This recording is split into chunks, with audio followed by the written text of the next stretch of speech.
everybody, I'm Katallina, and today we're here to talk about episode 8 of An Archdemon's Dilemma, How to Love Your Elf Bride. This week's episode seemed to have two central themes at its core. On one hand, we had the continuing growth of various relationships between Zagan and the people in his life. On the other hand, we had the introduction of the angelic knight Raphael. Who will he be? What will he be like? What is his true story? Are the rumors about him true? Did he actually eat a dragon? Or is he, like many of the characters in the story, somebody who has all of these ideas and suspicions surrounding him who will end up being completely different than what we would have expected? It's going to be interesting to find out. But before we really get more into him, I think we should actually talk about Zagan and the various people around him and how they're connecting, because to me that is the central theme of the show, and that is the thing that is most important. Let's start with the progression of Zagan and Nephy's relationship, since that is at the heart of this entire story. And the great thing to report is that there seems to be a ton of great advancement between the two of them. We don't seem to be seeing the kind of story where the two leading characters are in this will they, won't they hell on a repeat cycle where the viewer is going to get really frustrated. They seem to be actually getting more and more cozy with every episode. One thing I noticed today that was really interesting is that unlike in episode 3, where she sits in his lap because of the lack of a chair and the fact that they were going to eat food, in this episode we actually, through the eyes of Valefor, see the two of them sitting in a chair curled up together, and they're both reading a book. It was the most absolutely precious thing ever. It reminded me kind of the part from something there that wasn't there before from Beauty and the Beast, where they are sitting down by the fire to read a book. I thought that was really cute. And this was more so in an armchair in a library, but it still just really gave me that kind of vibe, and I absolutely loved it. Another thing that was really cool about the interactions between Zagan and Nephy this week is that Zagan is actually starting to pick up on clues about things that Nephy might want. When Nephy and Zagan and Valefor are in the Archdemon castle that Zagan inherited, they're looking for things and they're exploring together. And Zagan is given Valefor a head pat, and Nephy starts acting a bit strange, and Zagan realizes that Nephy wants one too. And oh my gosh, it was so funny watching him do that, because Zagan can be unintentionally over intimidating, and he is like, do not move, and then of course he just like pats her on the head and she's all like turning the color of a tomato, and it was just beyond precious. It was just like the cutest thing ever. The other thing I really liked about the interactions between Zagan and Nephy is that the way that we are actually seeing those interactions be brought forward is actually largely because of the presence of Valefor. And I like how the show is using her as a way to give us this other window to view their relationship through, because first off, she's another person who isn't one of the two of them trying to sort this whole thing out, but she's also a little girl, and her seeing the two of them and seeing them do like mild flirting and reactions to each other, and obviously having the mentality of a child in seeing those things, makes the interactions just that much more comedic, which absolutely works with the flow and vibe of the show. And while we're talking about Valefor and her use as a set device to be able to show us stuff about Zagan and Nephy, we should also absolutely talk about the interactions between Zagan, Nephy, and Valefor herself, because those were absolutely precious and are something I'm really growing fond of in this show as well. I loved seeing them take her out into town and to go to get her an outfit, and the outfit that she gets from Manuela is absolutely adorable. She gets like this cute little cream colored, almost like kind of like a hoodie cloak kind of thing, and on the head of it, instead of it just being a normal hood, it actually has like little animal ears and stuff. I'm assuming it's to probably make her horns more comfortable, and it's probably also intended to hide and protect her horns, because while Zagan assured Valefor that the ideas that people have about dragons do not work, which I do not know whether he was correct or not, but he did try to comfort her with that.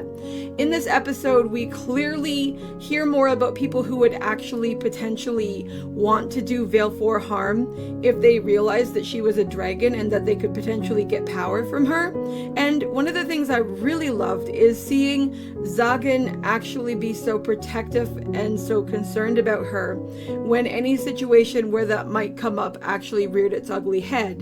And yet at the same time, when she is all telling Zagan that she wants to stay with him and everything, he's like, you realize I would not stop you if you tried to leave. And she's like, no, I want to stay here.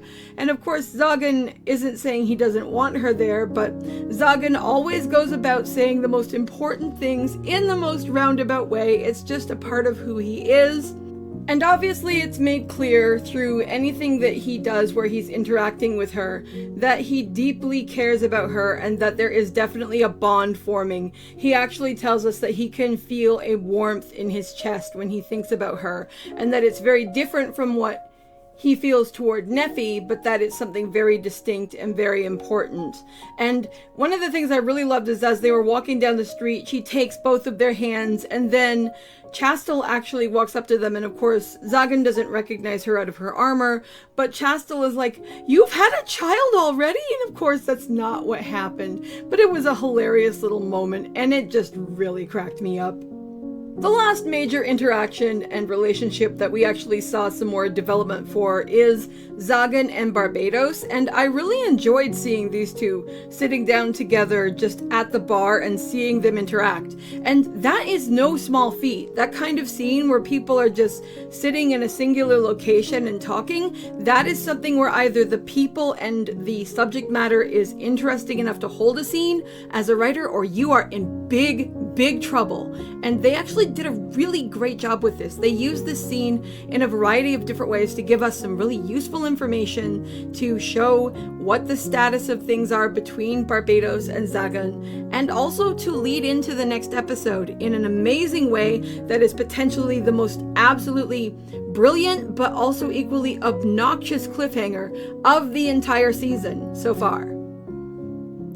What I really liked about this situation is that Barbados is all like trying to chum back up to Zagan. And the thing about Zagan is that to Barbados' face, Zagan is actually rolling with it.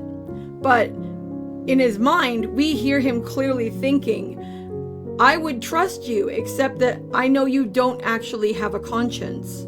Barbados is so silly though, because he actually has the nerve to ask Zagan if he could be the one to maintain the Archdemon place that Zagan was given access to with his new role. And Zagan is like, nah. But it's not like Zagan is doing that necessarily out of malice. Zagan actually tells Barbados, hey, you come by and you can get some tomes from me. You're totally welcome. And on the other hand, Barbados is the one paying for the booze they're drinking when they're at the bar. The other thing that was really interesting about all of this, though, is that Barbados is aware of the fact that Zagan has taken in a little girl, and he's all like trying to find out information. He actually thinks it's really funny. He's kind of laughing about it.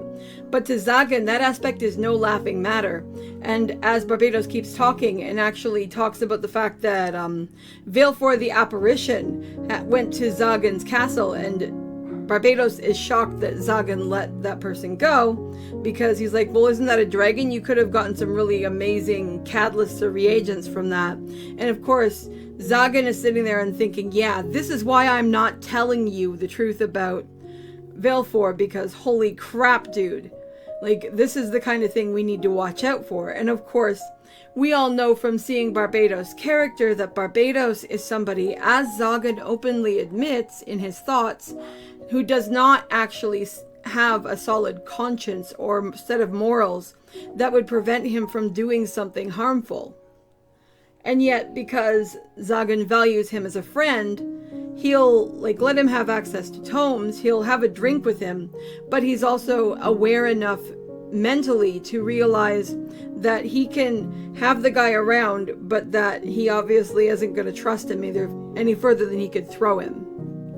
And then, in contrast to the overall cozy vibes we were getting from Zagan and the people that he has surrounded himself with, we get the contrasting tone of the things that are going on at the church between Chastille and the Archbishop and this new character, Raphael. And it was very interesting because most people would probably expect that it is the Archbishop who is trying to, in some way, support Chastille, who is in conflict with Raphael, but the tones and the overall allegiances of the situation bent and shifted to the point where it was impossible to know who we could actually trust, outside of obviously being concerned for Chastille's safety. Because on one hand, we have Raphael, who is continually making threats that he is hypothetically going to hack her head off because that will unlock the Holy Sword from being tied to her so that the church could theoretically give it to a new wielder. On the other hand, we have the Archbishop, who was saying, "Don't you dare touch her," etc., etc., but who was holding her sword hostage. And eventually what we have happen is that the sword is returned to her, which may or may not have been what Raphael actually wanted. It's very interesting because if Raphael really wanted to take her head off, there would be no need to try and reunite her with her sword, and yet the end result seemed to be that she got her sword back. So I wonder how much of that is him actually trying to pull one over on this Archbishop, or how much of this is maybe this Archbishop trying to push back against this angelic knight who is potentially stepping out of line. That must be very annoying for him, because after Chastille refusing to execute Zagan, this could just be another really heavy blow to his overall authority in the area. And for anyone who has power, a reduction of authority over other people is generally a thorn in their side. But I think that's going to wrap up what we're going to be talking about for the show this week. I absolutely loved this episode. Even though this was much more of a chill and laid back episode, I still think that it was really solid because with the interactions and connectivity between the characters that we have in this show, that kind of episode actually really works. And I think that while this was more on the chill end of the spectrum, we do definitely have some things that are set up for next week that are going to make a couple different situations potentially pop off, and that are going to hopefully bring up the tempo a little bit, because while I definitely enjoy the cuteness and the coziness, it's a balance between the cute and cozy and the actual conflict. These guys tend to do a great job on that, so I'm not terribly worried, and I'm actually very excited to see where this will go next. So, what did you guys think of this week's episode? Did you have a favorite part? Do you have a favorite character? Is there anything that you think might happen that you're looking forward to or that you're nervous about? I'd love to know, so let me know in the comments below. Talk to you in the next video. Bye!